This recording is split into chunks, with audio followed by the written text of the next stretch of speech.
नमस्कार, मी doctor Avinash Chaudhari, kidney specialist म्हणून अमरावतीला प्रॅक्टिस करतोय। सातत्याने आपण मागील 15 महिन्यापासून कोरोनाच्या या भूतापासून अतिशयच घाबरलेलो आहोत आणि त्यामुळे आपल्यावर अनेक समाजावर म्हणा, रुग्णांवर म्हणा किंवा एकंदरीत आर्थिक परिस्थितीवर म्हणा, जगावरच याचं जे सावट पसरलं आहे त्याबद्दल अनेक गोष्टी समोर येत आहेत। अनेक गोष्टी आपण शिकत चाललो आहे, कारण हे पॅन्डेमिक जे आपण अनुभवतो आहे जगाच्या पाठीवरचं पहिल्यांदाच अशा प्रकारचं मोठं पॅन्डेमिक आपल्या जनरेशनने अनुभवलेलं आहे। जवळजवळ 15 महिन्यापासून या आजाराने सगळं थैमान घातलेलं आहे आणि त्याची पहिली लाट आली तेव्हा आपण फार अनुभवी नव्हतो। त्याचं मॅनेजमेंट कसं करायचं, आजाराची लक्षणं काय आहेत, कोणते लोक जास्त सफर होतात, किती लोकांना मृत्युमुखी पडतात, किती लोकांना लॉंग टर्म कॉम्प्लिकेशन्स होतात, हे सगळे जवळजवळ 1 वर्षाच्या अभ्यासानंतर आता माहीत पडलं की कोणती औषधं याच्यावर काम करतात, याच्यावर रेमडेसिवीर काम करते की नाही, स्टेरॉइड द्यायचं किंवा नाही, प्लाझ्मा द्यायचा किंवा नाही, अँटीबायोटिकचा काय रोल आहे, काय व्हेंटिलेटरचा काय रोल आहे, हेपॅरिनचा म्हणजे रक्त पातळ करणाऱ्या औषधांचा काय रोल आहे किंवा ऑक्सिजनचा काय रोल आहे, सगळ्या गोष्टींची आता विशिष्ट प्रकारे चांगल्या प्रकारे रँडमाइज स्टडीज पब्लिश झाल्यानंतर आपण एका विशिष्ट याच्यावर पोहोचलेलो आहे की आता काय क्रायटेरिया असायला पाहिजे आणि डायग्नोसिस करण्यासाठी आपल्याला कोणत्या टेस्टची आवश्यकता आहे आणि डायग्नोसिस केल्यानंतर त्या रुग्णाच्या सिरियसनेसबद्दल आपल्याला कॅटेगरायझेशन करता येतं। जसं माइल्ड, मॉडरेट, सिव्हिअर या कॅटेगरीमध्ये आपण डिवाइड करून त्याप्रमाणे त्याच्यावर आपल्याला औषधं ठरवायची असतात। सगळ्यात महत्त्वाचा मुद्दा ज्याच्यापासून लोक जास्त भयभीत झालेले आहेत ती म्हणजे मोठ्या प्रमाणात जी रुग्णांची नंबर वाढतो आहे आणि लागणारे त्यांसाठी बेडचे सुविधा उपलब्ध नसल्या कारणामुळे परिपूर्ण योजना नसल्या कारणामुळे लोक फार जास्त भयभीत झालेले आहेत। त्यामुळे त्यांची इकडे तिकडे धावपळ होत आहे आणि काही अनावश्यक लोकांनी बेड ऑक्युपाय करून घेतले असल्या कारणामुळे ज्या रुग्णांना आयसीयूच्या बेडची आवश्यकता आहे, ज्यांना खरंखरच सिरियस पेशंटना ॲडमिशनची आवश्यकता आहे, त्यांना बेड्स मिळत नाही, त्यामुळे त्यांना एका शहरातून दुसऱ्या शहरामध्ये स्थानांतरित होऊन तिथे त्यांना ती मदत घ्यावी लागते आहे। अशा प्रकारचं भयानक परिस्थिती सध्या निर्माण झालेली आहे, कारण थोडंसं नियोजनाचा प्रश्न आहे।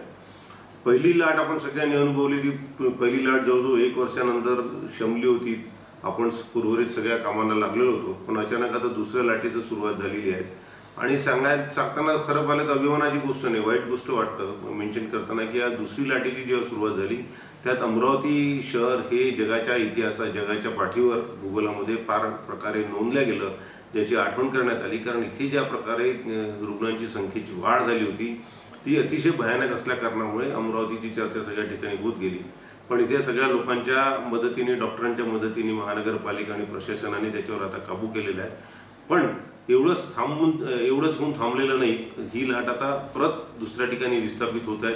सध्याची जर परिस्थिती पुण्याची, मुंबईची, नाशिकची, नागपूरची, इव्हन ही महाराष्ट्रातच बोलतोय पण रायपूर आणि इंदोर हे सगळे जे बाजूचे सगळे प्रदेश आहेत हे सगळे सुद्धा तेवढ्याच मोठ्या संख्येने आता रुग्ण तिथे बाधित झालेले आहेत। आता पहिल्या लाटेचा आणि दुसऱ्या लाटेमध्ये फरक काय, ह्या 2 गोष्टी प्रामुख्याने महत्त्वाच्या जाणून घेणं आवश्यक आहे। पहिल्या वेळेस जेव्हा रुग्णांना पहिल्या लाटेमध्ये जेव्हा रुग्ण ग्रस्त होत होते तेव्हा त्यांना सर्दी पडसा नव्हता, पण खोकला, ताप येणे, हातपाय दुखणे अतिशय मोठ्या प्रमाणात त्रास होता आणि दम लागणे म्हणजे ऑक्सिजनचं प्रमाण शरीरामध्ये कमी होणे आणि त्यावेळेस मृत्युमुखी पडणाऱ्यांची संख्या जवळजवळ 3.5 ते 2.5% टोटल इन्फेक्टेड जे लोक होते त्याच्यापैकी इतके लोक 3.5% पर्यंतच्या लोकांना मृत्यू होत होता। पण त्यातले प्रामुख्याने 70 ते 80% लोक कोमॉर्बिड इलनेसचे होते, म्हणजे ज्यांना डायबिटीस आहे, हार्टचा आजार आहे, व्हॉल्व्युलर हार्ट डिसीज आहे, कॅन्सर झालेले आहेत, कोणती HIV ची लागवड आहे, ट्युबरक्लोसिस आहेत, अल्कोहोलिक आहेत, लिव्हर फेल्युअर झालेले आहेत, अशी कोणते जे जर्जर झालेली जी लोक होती आणि ज्यांची वयोमर्यादा 65 वर्षापेक्षा जास्त होती, अशा लोकांना जीवितहानी होण्याची शक्यता आणि त्यांचं प्रमाण जास्त होतं। तरुण लोकांना मोस्टली कोणती जीवितहानी होत नव्हती आणि मागच्या लाटेत प्रामुख्याने बघायचं झालं तर जी तरुण मुलं होती, जी 19 वर्ष वयोगटाखालची किंवा 10 वर्ष वयोगटाखालची मुलांना लागवण होण्याची जे इन्सिडन्स होता, जे प्रमाण होतं ते अतिशय दुर्मिळ आणि कमी होतं। त्यामुळे एक प्रकार हे लोक सुरक्षितच होते।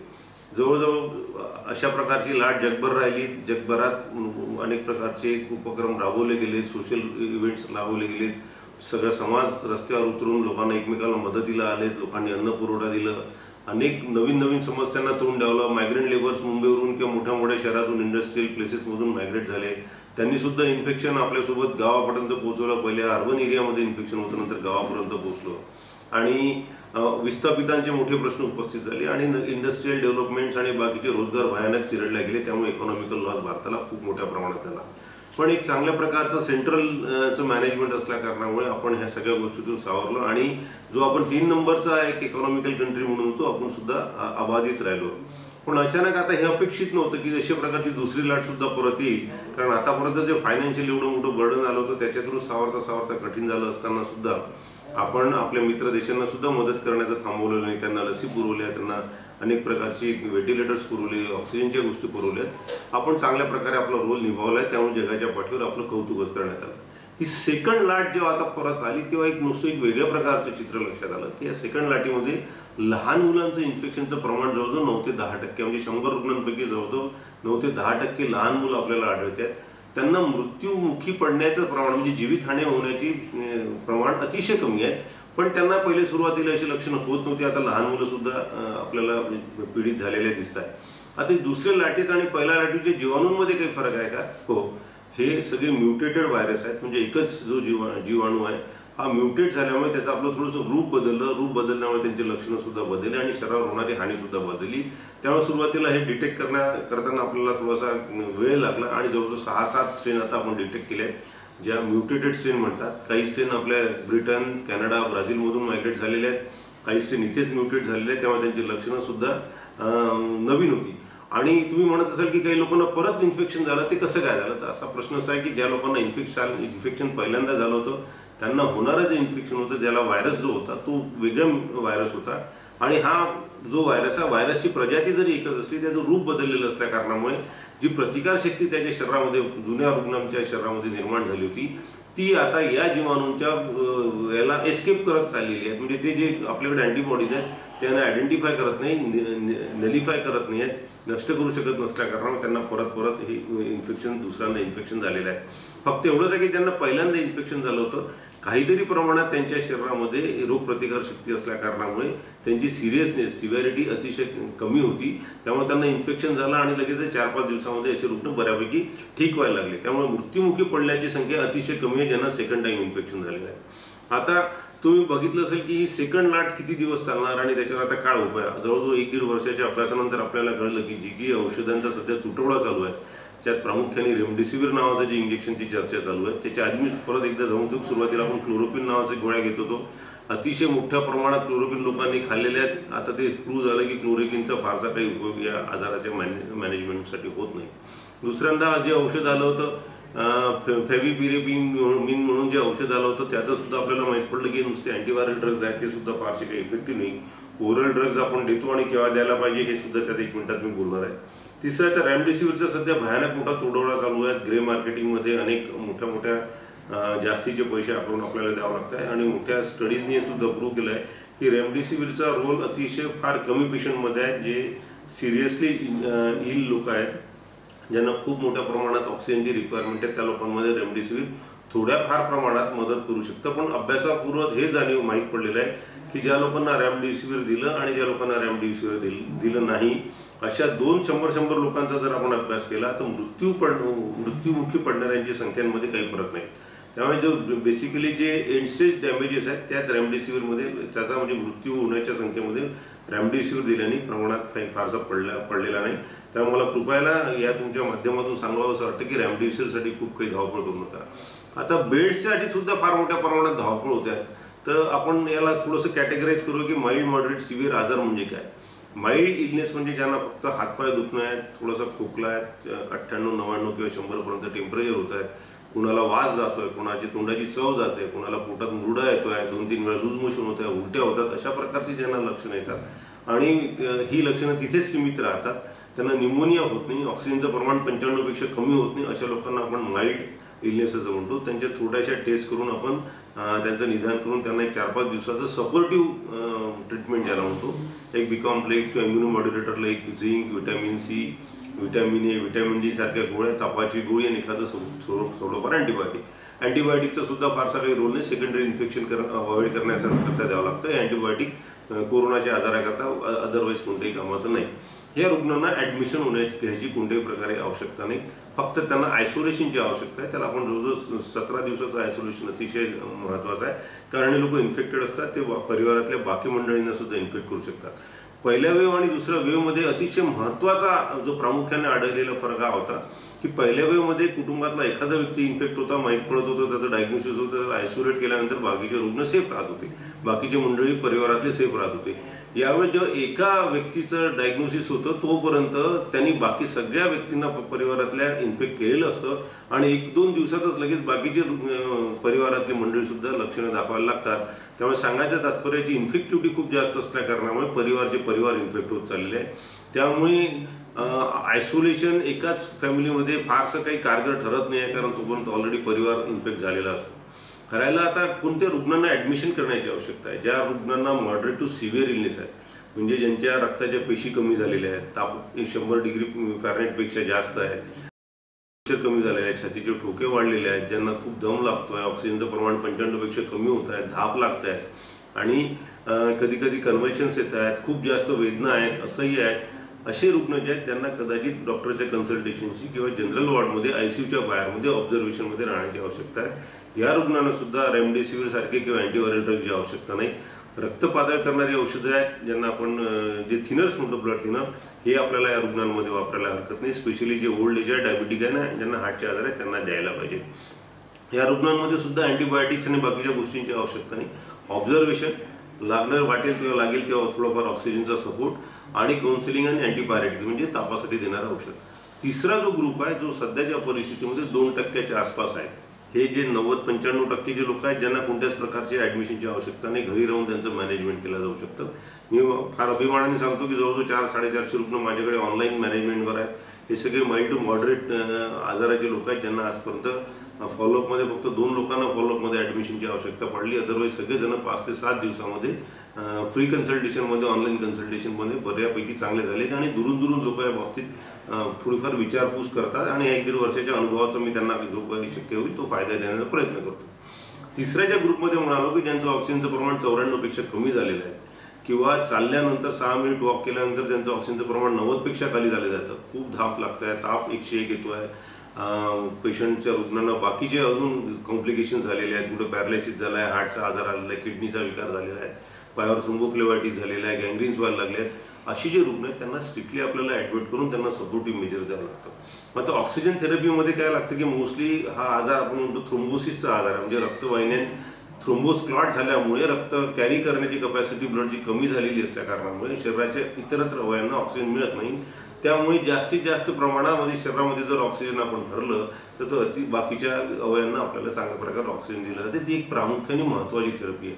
दुसरी थेरपी आहे बायपॅप नावाचं व्हेंटिलेटर किंवा इन्व्हेजिव्हेटर व्हेंटिलेटर, म्हणजे ट्यूब टाकून त्यांना व्हेंटिलेट करणे आणि त्यानंतर ऑक्सिजन करेक्ट झाल्यानंतर तापाची, ब्लड प्रेशरची आणि बाकीच्या पॅरामीटर्सची रक्त पातळ करण्याची औषधे देणे आणि रेमडेसिवीर नावाचं इंजेक्शन अशा आजारामध्ये काही प्रमाणात उपयुक्त ठरू शकतं. सगळ्यात सुरुवातीला आपण प्लाझ्माच्या बाबतीत सुद्धा खूप हा हल्ला झाला की प्लाझ्मा फार अतिशय महत्त्वाचा आहे आणि कालांतराने माहीत पडलं की प्लाझ्मा हे जर द्यायचं असेल तर एकदम सुरुवातीच्या काळामध्ये. प्लाझ्मा म्हणजे काय? प्लाझ्मा म्हणजे व्हायरसला मारण्याची प्रतिकार शक्ती ज्या व्यक्तीमध्ये तयार झालेली आहे त्याचं ब्लड आपण दुसऱ्या आजारी रुग्णाच्या शरीरामध्ये रेडीमेड टोचतो आहे, जेणेकरून व्हायरसवर डायरेक्ट आपल्याला कंट्रोल करता येईल.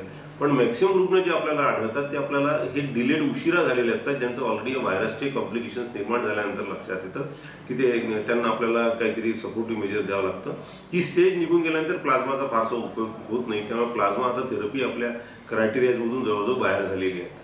दुसरी जे थेरपीज आतापर्यंत आपण ज्या वापरल्यात त्यात फक्त आतापर्यंत जे इफेक्टिव्ह ठरण्यात आलेली आहे ते म्हणजे स्टिरॉइड्स, जे शरीरामध्ये इन्फ्लमेशन कमी करतं, सूज कमी करतं आणि फुफ्फुसामधली सूज कमी करतं. ते स्टिरॉइड विशिष्ट कालावधीमध्ये करता द्यावं लागतं आणि रेमडेसिवीर नावाचं इंजेक्शन काही अंशी आणि ब्लड थिनर हे एवढेच फक्त आणि ऑक्सिजन थेरपी हे एवढेच एस्टॅब्लिश गोष्टी आहेत. हे एवढं सांगायचं तात्पर्य एवढंच की खूप काही तुम्ही हॉस्पिटलच्या बेडच्या मिळवण्याकरता धावपळ करू नका. डॉक्टरांची सल्लामसलत करा. होम आयसोलेशनची सुविधा आता महाराष्ट्र सरकारने, भारत सरकारने निर्माण केलं. पहिल्या वेळेस होम आयसोलेशन नावाचा प्रकार नव्हता, त्यामुळे लोकांना आयसोलेशन सेंटरमध्ये भरती होण्याचा फार त्रास होत होता. आता होम आयसोलेशनची सुविधा असल्या कारणाने आपल्याच घरामध्ये एका खोलीमध्ये आपण स्वतःला सुरक्षित ठेवू शकता. आपल्याला फक्त एक ऑक्सिमीटर घ्यायचं असतं, एक थर्मामीटर घ्यायचं असतं. रोज सकाळ दुपार संध्याकाळ बोटाला ते मशीन लावून आपल्याला ऑक्सिजनचं प्रमाण बघायचं असतं, आपलं टेम्परेचर मोजायचं असतं, बीपी मोजायचं असतं आणि डायबिटिक रुग्णांनी आपली शुगर मॉनिटरिंग करायची असतात. मॅक्सिमम लोकांचे जे कॉम्प्लिकेशन्स आपण बघितले, ज्या लोकांना शुगरची मात्रा खूप जास्त आहे आणि ज्यांना स्टेरॉइड वापरले आहेत त्यांना आता एक म्युकॉरमायकोसिस नावाचं फंगल इन्फेक्शनचं प्रमाण अतिशय भयानक आजार आहे हा. जो या कोविडपेक्षा जास्त भयानक आहे, ज्याने नाकातून ते व्हायरसेस ते फंगस एंटर करतं आणि सायनसेस, नाक, डोळे आणि मेंदूपर्यंत एक 2-3 दिवसामध्ये पसरून जातं आणि त्याचा डेथ रेट जो आहे, एकदा म्युकोरमायकोसिस नावाचं इन्फेक्शन झाल्यानंतर 80% की 90% लोक मृत्युमुखी पडतात. त्याला लागणारा जे अँफोटेरिसिन नावाचं औषध आहे, त्याची किंमत 40,000 रुपयाचं इंजेक्शन आणि अनेक दिवसाकरता द्यावं लागतं. त्यामुळे स्टिरॉइड जर तुम्हाला कोणता डॉक्टर देत असेल तर तुम्ही निश्चितचपणे प्रश्न विचारू शकता की मला स्टिरॉइडची आवश्यकता आहे किंवा नाही. ज्या लोकांना आजारामध्ये डायबिटीज झाला आहे किंवा ज्यांना ऑलरेडी डायबिटीज आहे, त्यांचं शुगर एकदम तंतोतंत राहणं, काटेकोरपणे 200पेक्षा कमी राहणं अतिशय आवश्यक आहे. अदरवाईज त्यांना हे म्युकोरमायकोसिस किंवा फंगल इन्फेक्शन होण्याचे चान्सेस खूप जास्त आहेत. करायला अतिशय प्रश्नात हे सगळं होत असताना आपल्या सगळ्या यंत्रणा सुसज्ज झालेल्या आहेत. प्रायव्हेट हॉस्पिटल कामी लागलेले आहेत, सरकारी हॉस्पिटल कामी लागले आहेत, ऑक्सिजन सुद्धा उपलब्ध आहेत, रेमडेसिवीर सुद्धा थोडीफार चणचण भाचत जरी असली तरी ते सुद्धा उपलब्ध होत आहेत, प्लाझ्मा सुद्धा उपलब्ध झालेले आहेत, ब्लड थिनर सुद्धा उपलब्ध झालं आहे. हे असताना सुद्धा अजून रुग्णांना अनेक प्रॉब्लेम्स येत आहेत. पण मृत्युमुखी होण्याची जी संख्या आहे, प्रमाण आहे, सुरुवातीला 3.5% होतं, आता it has drop down to 1.5% किंवा 1%पेक्षा जास्त लोक मृत्युमुखी पडत नाही आहेत. काही विशिष्ट वर्ग सुद्धा येतात ज्यांना पहिल्या वेळेस कोविड झालं होतं, त्यांच्या आता फुफ्फुसं खराब झालेले आहेत. 1 वर्षानंतर आयडेंटिफाय झाले आहेत की त्यांना आता ऑक्सिजनवर राहावं लागून राहिलं, मशीन कंटिन्युअस ऑक्सिजन घ्यावं लागत आहेत. अशा रुग्णांना इव्हन फुफ्फुसं ट्रान्सप्लांट करण्याची म्हणजे बदलण्याची सुद्धा काही रुग्णांना आवश्यकता पडतात. हे सुद्धा कोविडचं अतिशय महत्त्वाचं लॉंग टर्म साईड इफेक्ट्स आहे, तो सुद्धा आपल्याला विसरून चालता येणार नाही. ही एवढा सगळा अभ्यास केल्यानंतर त्रिसूत्री कार्यक्रम हा अतिशय इम्पॉर्टंट आहे आणि ते आपल्या सगळ्या लोकांनी आपल्याला जोपासायलाच पाहिजे. आता वारंवारपणे ही ज्या प्रकारची चर्चा चालू होती की लॉकडाऊन हा लॉकडाऊन म्हणजे आहे काय आणि तो खरोखरच इफेक्टिव्ह आहे की नाही आणि तो केला पाहिजे की नाही, याच्यावर अनेक राजकीय मत आहेत, सामाजिक मत आहे. आता लॉकडाऊन सुरुवातीला आपण 2 वेळा लॉकडाऊन केला, आता तिसरी लॉकडाऊनची परिस्थिती झाली. दोन्ही लॉकडाऊन केल्यानंतर निश्चितचपणे संख्यांमध्ये फरक पडलेला आहे. एकदम ती चेन तुटली असल्या कारणामुळे जो नंबर होता तो कमी झाला. पण कालांतराने जर बघितलं असेल की एक लॉकडाऊन नंतर संख्या कमी होती आणि परत आपण शिथिल होतो, आपण गाफील होतो आणि परत ती संख्या वाढते आहे. तेव्हा आता अभ्यासपूर्व हे निश्चित झालंय की लॉकडाऊन का कारगर इलाज नाही, ब्रह्मास्त्र नाही आहे. आणि इकॉनॉमिकल कंडिशन इतकी जास्त खराब होत चाललंय की लोक आता काही सुसाईड करायला लागलेत, परिवार कोलॅप्स झाले आहेत, लोकांना मानसिक आजार व्हायला लागले आहेत, घराघरामध्ये कलह वाढत चाललेले आहेत, दरोडेखोरी, चोऱ्या चपाट्या सगळ्या वाढलेल्या आहेत, लोकांची मानसिक परिस्थिती बिघडल्यामुळे ऑर्गन्स वाढलेले आहेत आणि लोक आता भांडायला तयार झाले की कारण आता मरायला लागलो, पोटा पाण्याची सोय कशी करायची. तेव्हा आता लॉकडाऊनचा विचार करायच्या आधी शासनाने मला असं वाटतं 10 वेळा विचार करायला पाहिजे. कारण लॉकडाऊन ही काही कारगर इलाज नाही आहे. लॉकडाऊन ही बेसिकली स्टॉप गॅप अरेंजमेंट असल्या कारणामुळे की आपण ते शस्त्र 2 वेळा वापरलेलं आहे. त्याचे अनुभव जरी चांगले असले तरी दीर्घकाळ नसल्या कारणामुळे परत लॉकडाऊन लावणं मला वाटतं वावगाव ठरणार नाही. कारण अतिशय एका बिझनेसवर अनेक लोक डिपेंडंट असतात, ते सगळे कोलॅप्स होत चालले. त्यामुळे मला असं वाटतं की लॉकडाऊनचा हा जो प्रकार आहे हा आपण थोडासा वेगळ्या प्रकारे राबवला गेला पाहिजे आणि लोकांनी जबाबदारी पूर्णपणे त्रिसूत्री कार्यक्रम राबवला पाहिजे. त्यामुळे लॉकडाऊनचा मी आता विरोधात आहे. कारण अनेक दिवस लॉकडाऊन केल्यानंतर अनेक परिवारांचं नुकसान खूप चाललेलं आहे. आपल्या हाती अनेक दिवसापासून आपण ज्या गोष्टीचा विचार करत होतो की आता औषधं काम करत नाही आहेत, वैद्यकीय सेवा कोलमडलेली आहेत, संख्या हातात येत नाही आहे, मृत्यूचं प्रमाण वाढत चालले आहेत, लाखो लोक इन्फेक्ट होत चाललेले आहेत. काल 1.5 लाख लोक जवळजवळ बघितलं की फर्स्ट टाइम इन्फेक्ट झालेली संख्या पहिल्यांदा नोटिफाय झाली भारतामध्ये आणि मृत्यू प्रत्येक गावामध्ये 60, 60, 70 लोक मरत डिस्ट्रिक्ट प्लेसेसमध्ये मरायला लागलेत. अशा परिस्थितीमध्ये आपल्याला एकच आशेचं किरण जे होतं ते म्हणजे वॅक्सिनेशन. आता वॅक्सिनेशनवर सगळ्या जगात चर्चा चालू आहे. वॅक्सिनेशन म्हणजे काय थोडक्यात सांगू इच्छितो. वॅक्सिनेशन म्हणजे बेसिकली आपल्या शरीरामध्ये प्रतिकारशक्ती वाढवणे. आता प्रतिकारशक्ती वाढवण्याची 2 अतिशय महत्त्वाच्या गोष्टी असू शकतात. प्रतिकारशक्ती ही एक तर तुम्हाला जन्मताच काही लोकांमध्ये प्रतिकारशक्ती चांगली असते, ज्याला इम्युनिटी ज्याला आपण म्हणतो की हा फार टणक आहेत, मजबूत आहेत, याची प्रतिकारशक्ती. ज्या लोकांना अनेक प्रकारची इन्फेक्शन अनेक वेळा झाले असतात त्यांची प्रतिकारशक्ती जशी चांगली असते. ज्या लोकांची शरीरयष्टी मजबूत असते त्यांची प्रतिकारशक्ती चांगली असते. जे श्रमदायी लोक असतात त्यांची प्रतिकारशक्ती चांगली असते. ही आपल्याला मिळालेली देण आहे. पण दुसरी प्रतिकारशक्ती आपल्याला मिळते जर एखादं इन्फेक्शन तुम्हाला पहिले झालं असेल तर त्या आजारापासून तुम्हाला जे शरीरामध्ये अँटीबॉडीज निर्माण झाले असतात, बी सेल निर्माण झाले असतात किंवा मेमरी सेल निर्माण झाले असतात, ते तुम्हाला दीर्घकाळासाठी कधी कधी उपयोगी पडतात. ह्याच्यावर अजून कोविडच्या बाबतीत निर्णय यायचे आहेत. निर्णय म्हणजे निकष काढायचे आहेत की किती काळ तुम्हाला राहील. काही लोक म्हणतात 3 महिने राहते, काही म्हणतात 6 महिने राहतात, काही म्हणतात 2 वर्षापर्यंत तुम्हाला प्रतिकारशक्ती कामी पडू शकते. मग बाकी लोकांची प्रतिकारशक्ती वाढवायची कशी, तर ती प्रतिकारशक्ती वाढवायसाठी इलाज म्हणजे आपल्याला वॅक्सिनेशन करून घेणे. त्यानंतर सगळ्या लोकांचं जर आपण वॅक्सिनेशन केलं तर कदाचित सगळ्या जगातल्या सगळ्या लोकांची प्रतिकारशक्ती वाढली तर व्हायरस तसाच नष्ट करण्यात येईल.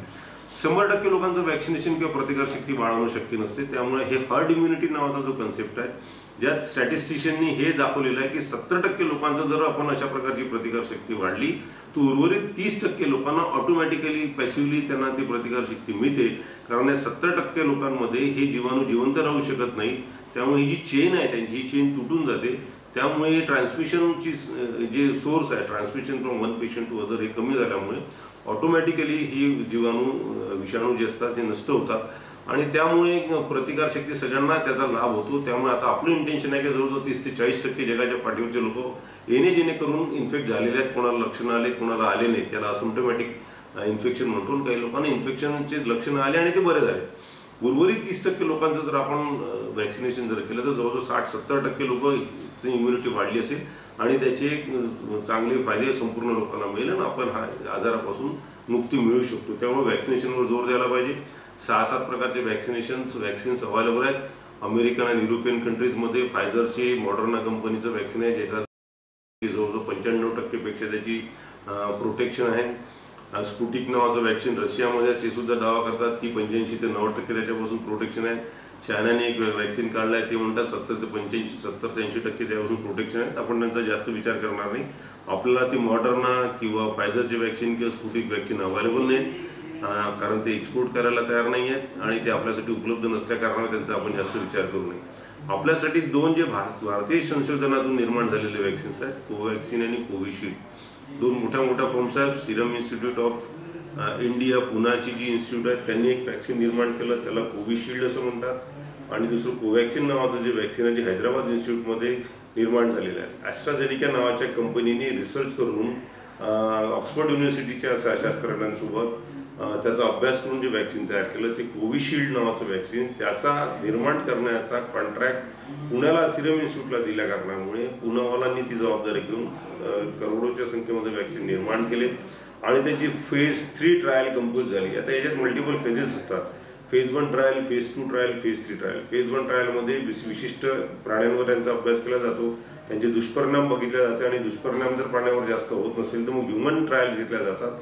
विशिष्ट शेकडो किंवा हजारोच्या संख्येची लोक व्हॉलंटियर्स त्यात एनरोल केले जातात आणि त्यांच्यावर दुष्परिणाम बघितले जातात, सोबत परिणाम सुद्धा बघितले जातात. आणि इम्युनिजेनिटी सर तुम्हाला वाटलं की बऱ्यापैकी आहे आणि दुष्परिणाम फारसे सिग्निफिकंट नाही आहेत, तर मग मोठ्या प्रमाणात ट्रायल केली झाली तर हजारोच्या संख्येमध्ये व्हॉलंटियर रजिस्टर केले जातात आणि मल्टिपल सेंटर्समध्ये व्हॉलंटियर रजिस्टर करून त्याचा अभ्यास केला जातो आणि मग त्या विशिष्ट कालावधीमध्ये त्याचे इन्फ्लुएन्सेस काढले जातात. अशा प्रकारचे 40,000 व्हॉलंटियर्सवर कोविशिल्डनी या वॅक्सिननी अभ्यास केल्यानंतर निष्कर्ष काढला की अतिशय कारगर वॅक्सिन आहे.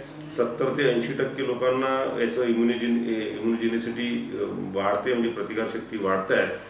आणि त्यांनी सांगितलं की पहिल्या वॅक्सिन दिल्यानंतर जवळजवळ 4 आठवड्यापर्यंत ही प्रक्रिया प्रतिकारशक्ती वाढायची प्रक्रियेला सुरुवात होतं, पण तुम्हाला 4 आठवड्यात त्याची प्रतिकारशक्ती पूर्ण होत नाही, तुम्हाला दुसरा डोस घ्यावा लागतं. आता क्रायटेरिया थोडं त्यांनी चेंज केले. पहिले 28 दिवसानंतर दुसरं वॅक्सिन घ्यायचं होतं, आता ते म्हणतात की जवळजवळ 6 आठवड्यांनी दुसरं वॅक्सिन घेतलं तर त्याचा इफेक्ट जास्त चांगला येतो. हा त्यांचा निष्कर्ष आहे किंवा कदाचित वॅक्सिनचं शॉर्टेज सुद्धा असू शकतो, त्याबद्दल मला कमेंट्स करायचं नाही. पण दुसरा डोस घेतल्यानंतर 2 आठवड्यांनी तुम्हाला चांगल्या प्रकारचे परिणाम जाणवतात, अँटीबॉडी शरीराला वाढलेले असतात. पण याचा अर्थ परत मी रिपीट करू इच्छितो की तुमची प्रतिकारशक्ती जरी वाढली असली तरी तुम्हाला इन्फेक्शन होणार नाही याची ग्वाही नसतं. तुम्हाला परत त्या विषाणूपासून इन्फेक्शन होईल. थ्रोटमध्ये तो विषाणू नाकाच्या माध्यमातून किंवा थ्रोटच्या माध्यमातून प्रवेश करेल, तिथे त्यांच्या लक्षणांची सुरुवात होईल, पण त्याच्यापासून मोठ्या प्रकारचे घातक दुष्परिणाम होणार नाही, जसं की न्यूमोनिया होणार नाही याची गॅरंटी आहे. त्यामुळे आपण म्हणतो की आपल्याला इफेक्टिव्ह आहे. त्यामुळे अशा लोकांना फार मोठे लक्षणे किंवा दुष्परिणाम होणार नाही, म्हणून आपल्याला वॅक्सिन घेणं जरुरी आहे. आता हा व्यक्ती ज्यांनी 2 वॅक्सिन घेतलेल्या आहेत त्यांना जर परत इन्फेक्शन झालं तर हा दुसऱ्याला इन्फेक्शन करू शकतो का, तर उत्तर आहे हो, या व्यक्तीपासून दुसऱ्याला इन्फेक्शन होऊ शकतं. त्यामुळे याला सुद्धा दुसरं इन्फेक्शन झाल्यानंतर आयसोलेशन करण्याची आणि त्रिसूत्री पाळण्याची आवश्यकता आणि कंपल्शन्स आहे. त्यामुळे मग वॅक्सिन घेऊन फायदा काय, हा प्रश्न तुम्ही परत विचारू घेतला. वॅक्सिन घेऊन फायदा काय, तर वॅक्सिन घेतल्यानंतर फायदा एवढाच आहे की तुम्ही वॅक्सिन जर घेतलं असेल तर तुम्हाला निश्चितपणे जीवितहानी होणार नाही, न्यूमोनिया होणार नाही, ऑक्सिजन लागणार नाही आणि तुम्हाला ॲडमिट होण्याची आवश्यकता पडणार नाही. म्हणून तुम्ही हे अमरपट्टा बांधलेला नाही हे समजावं आणि त्रिसूत्री कार्यक्रमाचा फॉलोअप केलाच पाहिजे. 2 वॅक्सिन्स जे अवेलेबल आहेत, कोवॅक्सिन आहे, कोविशिल्ड बद्दल बोललो, बेसिकली वेक्टर वॅक्सिन आहे आणि हे चिंपांजीच्या त्या डिटेल्स फार जाऊ इच्छित नाही. हे वेक्टर वॅक्सिन आणि आता चांगल्या प्रकारे अवेलेबल झालेलं आहे. हे बेसिकली एक विशिष्ट प्रकारचं जिनोम स्टडी करून तो वेक्टरच्या माध्यमातून ट्रान्समिट करून चिंपांझीमधून आपण त्या अँटीबॉडीज निर्माण करतो आणि बेसिकली मेसेंजर RNAच्या माध्यमातून हे सगळे वॅक्सिन्स चांगल्या प्रकारे मॉडिफाय करून करतात. त्यात संपूर्णतः व्हायरस वापरला जात नाही, त्याचा विशिष्ट जीन जो आहे तो वापरून त्याच्या विरुद्ध अँटीजन निर्माण करून ते अँटीजन बेसिकली त्याची जी घातक शक्ती आहे ती नष्ट केल्यानंतर त्याला आपल्याला शरीरामध्ये टोचल्या जातं आणि त्यानंतर ती प्रतिकारशक्ती डेव्हलप केल्या जातं. कोवॅक्सिनमध्ये संपूर्ण व्हायरसच वापरला जातो, त्याला केमिकली डिॲक्टिवेट केलं जातं, म्हणजे त्याला निष्क्रिय केला जातो, लुळापाळा केला जातो, जेणेकरून तो व्हायरस शरीरामध्ये गेल्यानंतर कोणत्याही प्रकारची लक्षणं करणार नाही, पण शरीर त्याला ओळखणार आणि त्याच्या विरुद्ध आपली प्रतिकारशक्ती निर्माण करणार.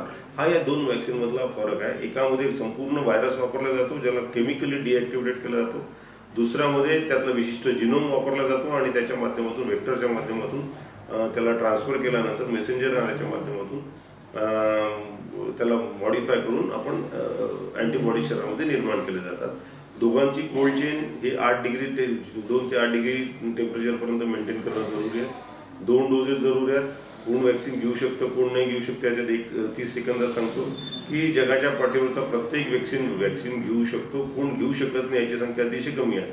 ज्यांना कोणत्याही वॅक्सिनमध्ये एलर्जी होण्याची शक्यता चान्सेस आहेत, जे बेडरिडन आणि एकदम क्रिटिकल स्टेजमध्ये आहेत, जे मृत्यूशय्येवर झोपलेले आहेत, ज्यांना खूप जास्त प्रकारात HIV ची लागण झालेली आहे किंवा इम्युनो कॉम्प्रोमाइज लोक आहेत, अशा लोकांनी वॅक्सिन घेऊ नये. वॅक्सिनची रिॲक्शन होण्याचे चान्सेस 1 लाखामध्ये एखाद्याला असू शकतात. ते स्पेशली कोविशिल्डमध्ये कोवॅक्सिनमध्ये वॅक्सिनचे रिॲक्शन्स त्यांनी जवळजवळ नील सांगितलेले आहेत, पण कोणत्याही प्रकारचे थोडेफार साईड इफेक्ट्स येऊ शकतात. वॅक्सिन घेतल्यानंतर तुम्हाला बेसिकली ती प्रक्रिया सगळ्यांना माहीत आहे. अनेक सेंटर्स प्रायव्हेटमध्ये उपलब्ध झालेले आहेत, सरकारीत उपलब्ध झालेले आहेत. सरकारी वॅक्सिन 250 रुपयामध्ये आहेत, 2 डोसेस घ्यायचे आहेत आणि बूस्टर डोसबद्दल अजूनही 3ऱ्या डोसेसबद्दल कोणतीही कल्पना आलेली नाही. किती दिवस त्याचा आपल्याला फायदा होईल हे अजूनही डिटेल झालेलं नाही, पण शास्त्रज्ञांच्या एक्सपेक्टेशन्सनुसार ते म्हणतात की काही लोक म्हणतात 1 वर्ष, काही म्हणतात 2 वर्षाची इम्युनिटी आपल्याला कामात येऊ शकतं. 2 वर्षानंतर बाकीचे अभ्यास झाल्यानंतरच कळेल की त्याचा परत बूस्टर डोस घ्यावा लागणार की नाही घ्यावा लागणार. तोपर्यंत कदाचित व्हायरस हा संपूर्णतः नष्ट झालेला असेल. 3रा अतिशय महत्त्वाचा विषय ज्याच्याबद्दल बोलू इच्छितो की 3रा लाट येईल की नाही अशी लोकांच्या मनात शंका आहे किंवा हे तर चालतच राहणार. तर हो, शक्यता खूप काही नाकारता येणार नाही, पण चान्सेस फार कमी आहेत 3ऱ्या लाट येण्याचे. कारण आता पहिल्या लाटेनंतर आपण इन्फेक्ट जाऊन इम्युनिटी आली होती, 2ऱ्या लाटेमध्ये आपण वॅक्सिनचा जोर वाढवत आहेत आणि 3ऱ्या लाटेवर 3री लाट येण्याची शक्यता फार अतिशय दुर्मिळ आहे. पण ते आपण जर निष्काळजीपणे वागलं तर कदाचित ती नाकारता येणार नाही. कारण हा व्हायरस जसा अमरावतीला खूप मोठ्या प्रमाणात होते, नंतर आता नागपूरला शिफ्ट झाला, रायपूरला, इंदोरला आणि बाकी प्रांतामध्ये पसरत चाललेला आहे. त्यामुळे मला असं वाटतं थोडासा लिथार्जी होत आहे की जगाचा जर तुम्ही अभ्यास कराल, इस्रायलमध्ये जवळजवळ 90% लोकांचं वॅक्सिनेशन झालेलं आहे. अमेरिकेमध्ये 30-35% किंवा त्याहीपेक्षा जास्त लोकांचं वॅक्सिनेशन आता कंप्लीट झालं आहे. जवळजवळ 50%पेक्षा जास्त. UAE म्हणजे त्या कंट्रीज आहेत, मिडल ईस्टच्या कंट्रीज आहेत, त्यांचं 70 ते 80% लोकांचं वॅक्सिनेशन झालं आहे. भारतामध्ये 1% लोकांचं सुद्धा वॅक्सिनेशन झालेलं नाही. त्याचे 2 महत्त्वाचे कारण आहे की लोकसंख्या अतिशय जास्त आहे, त्यामुळे वॅक्सिनची रिक्वायरमेंट खूप जास्त आहे. लोकांच्या मनात फार गैरसमज आहेत की वॅक्सिन फायदे तोटे होतात, हे होतात. लोकांच्या मनात भीती आहेत, अनेक काही वेगळे विचार आहेत. त्यामुळे मला असं वाटतं वॅक्सिन घ्यायसाठी येणारी लोकांची संख्येचा ओघ कमी आहे. पण ओघ जरी असला तरी वॅक्सिनची तुटवडा सुद्धा आता त्या कालपासून आम्ही बघतो की अमरावती शहरामध्ये किंवा संपूर्ण महाराष्ट्रात वॅक्सिनच अवेलेबल होतं. ज्या ताकदीने आम्ही वॅक्सिनेशनचा कार्यक्रम सुरू केला होता, वॅक्सिनचा सप्लाय नसल्या कारणाने आता जर आम्ही वॅक्सिनच देऊ शकत नसेल त्याच्यापेक्षा दुर्भाग्याची गोष्ट काय असू शकतं. लोक आता तयार होत चालले वॅक्सिनला, पण वॅक्सिन अवेलेबल नाही.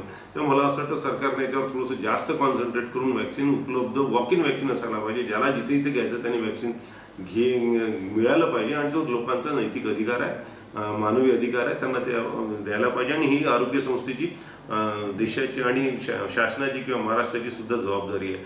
जरी वॅक्सिनेशन प्रोग्राम आपल्याला सेंट्रल गव्हर्नमेंट राबवत असलं तरी हेल्थ सर्व्हिसेस ही महाराष्ट्र गव्हर्नमेंटची रिस्पॉन्सिबिलिटी असल्यामुळे त्यांनी त्या प्रकारे राबवायला पाहिजे. 36,000 करोड रुपये वॅक्सिनेशनसाठी मोदी साहेबांनी सँक्शन केलेले आहेत. कौतुकास्पद बाबा, यावेळेस 2,13,000 कोटी रुपयाचं हेल्थ बजेट आहे, ते सुद्धा कौतुकास्पद आहेत. आणि 2 गोष्टी त्यांनी सॅनिटेशन आणि वॉटर हे त्या हेल्थ बजेटमध्ये इन्क्लूड केलं, त्यामुळे त्याला सुद्धा तेवढंच प्राधान्य देतात, त्याचं सुद्धा आम्ही कौतुक करू इच्छितो.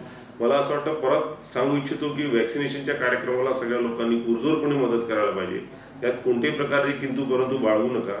आपले ज्या क्षेत्रातील मेंटर्स आहेत, जे रोल मॉडेल्स आहेत, फक्त राजकीय क्षेत्रातले असेल तर मोदी साहेबांनी स्वतः वॅक्सिन घेतलेलं आहे, पवार साहेबांनी वॅक्सिन घेतलेलं आहे, प्रेसिडेंटनी वॅक्सिन घेतलेलं आहे, डिफेन्स मिनिस्टरने वॅक्सिन घेतलेलं आहे. हेच वॅक्सिन जे आपल्याला मिळतात तेच त्यांनी सुद्धा लावलेलं आहे. तुम्ही बॉलिवूडमध्ये जर म्हणाल तर सगळ्या स्टार लोकांनी वॅक्सिन लावलेले आहेत. इंडस्ट्रीमध्ये जाल तर ते जर तुमचे मेंटर असतील तर त्यांनी वॅक्सिनेशन्स केलेले आहेत. सायंटिस्ट जर म्हणाल तर सगळ्या सायंटिस्ट लोकांनी वॅक्सिन केलं. आणि त्याहीपेक्षा महत्त्वाचं म्हणजे तुम्ही जर डॉक्टरांवर विश्वास ठेवत असाल तर 90% डॉक्टरांनी वॅक्सिनेशन करून घेतलेलं आहे. त्यामुळे मला तुम्हाला एवढं सांगावंसं वाटतं, त्याच्यावर कोणत्याही प्रकारचा प्रश्नचिन्ह निर्माण न करता, कोणतेही भ्रम न निर्माण करता ब्लाइंडली फॉलो करा. ज्या सेंटर्सवर वॅक्सिनेशन उपलब्ध आहे तिथं जाऊन तात्काळ तुम्ही स्वतःचं आणि आपल्या परिवाराचं वॅक्सिनेशन करून घ्या. जे कोवॅक्सिन घेतील त्यांनी दुसरा डोस सुद्धा कोवॅक्सिनचाच घ्यावा लागणार. त्यांना 28 दिवसानंतरच दुसरा डोस घ्यायचा आहे. त्यांनी कोविशिल्ड नावाचं वॅक्सिन घेतलं, त्यांना सुद्धा कोविशिल्डच घ्यावं लागणार आहे. आणि त्याच सेंटरवरून घ्यायचं जरुरी नाही, तुम्ही दुसऱ्या सेंटरवरून सुद्धा दुसरा डोस घेऊ शकता. आणि मात्र त्यांनी इंटरव्हल जो मेन्शन केला तो 4 ते 6 आठवड्याचा इंटरव्हल केला आहे. कोवॅक्सिनच्या ज्या क्रायटेरिया आहेत त्यांनी 4 आठवड्यानंतरच दुसरा डोस घ्यायचा आहे, एवढं लक्षात ठेवणं आवश्यक आहे. तुम्हाला मेसेज येऊ न येऊ, कारण पोर्टलचे थोडेसे फेल्युअर असल्या कारणामुळे कदाचित सगळ्या रुग्णांना मेसेजेस येत नसतील, काही चुका होत असतील. त्यामुळे आपली जबाबदारी आहे की आपली डेट लक्षात ठेवून तुम्ही त्या सेंटरला जाऊन त्यांना रिमाइंडर देऊन आपलं स्वतःचं वॅक्सिन घ्यायला पाहिजे.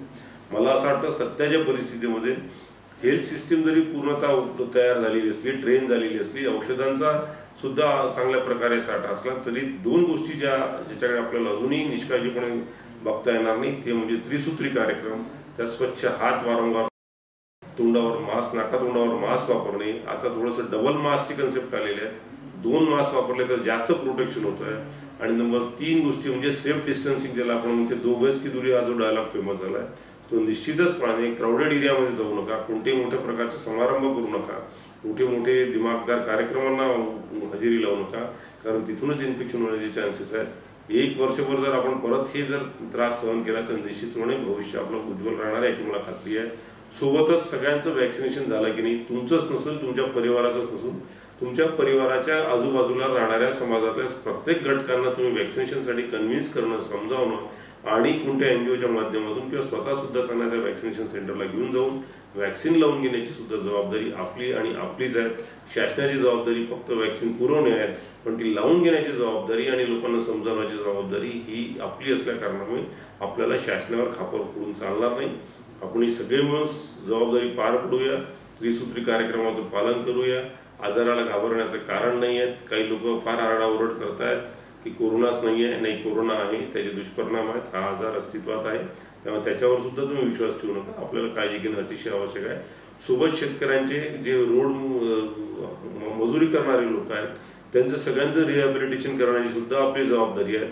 आपल्या परिवारामध्ये जितक्या लोकांना आपल्याला रोजगार देता येईल, आपल्या बिझनेसमध्ये रोजगार देतील, परत त्यांना समाविष्ट करून घ्या, कारण ते सुद्धा आपलेच घटक आहेत, आपल्याच परिवाराचे घटक आहेत. त्यांना असा दुजाभाव करू नका, कारण त्यांचं सुद्धा पोट त्या आज सकाळी कमावणं आणि संध्याकाळी खाणे याच्यावर असतात. अन्यथा समाजामध्ये मोठ्या प्रकारचा कलह माजू शकतो. त्यामुळे आपण सगळ्यांनी सोबतच नांदूया, सगळ्यांनी हेल्थची काळजी घेऊया, एवढंच तुम्हाला सगळ्यांना सांगू इच्छितो. आणि तुम्ही मला या माध्यमातून थोडंफार याबद्दल मार्गदर्शन करण्याची संधी दिली त्याबद्दल धन्यवाद आणि आभार व्यक्त करतो. जय हिंद, जय महाराष्ट्र.